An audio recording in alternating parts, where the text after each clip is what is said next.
कहवा में तुलसी के नैहरा कहवा में ससुर हो।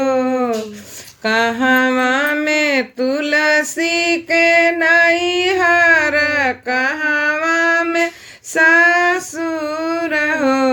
रामा वृक्ष उपजेली तुलसी त पूजेले नारायण हो। राम कौन वृक्ष उपजेली तुलसी त पूजेले नारायण हो।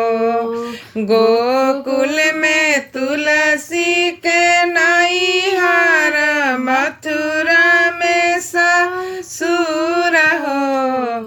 गोकुल में तुलसी के नैहर मथुरा में ससुर हो। रामा तुलसी वृक्ष उपजेली तुलसी त पूजेले नारायण हो। रामा तुलसी वृक्ष उपजेली तुलसी त पूजेले नारायण हो।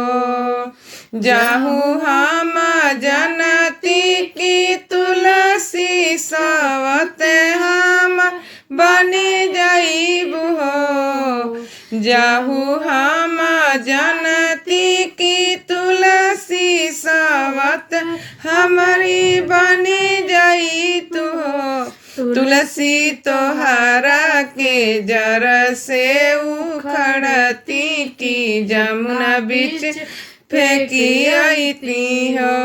तुलसी तोहरा के जल से उखड़ती की जमुना बीच फेंकी आईती हो। जाहु तो हे रामी हो उखड़ तू जमुना बीच फेंकी आई तू हो।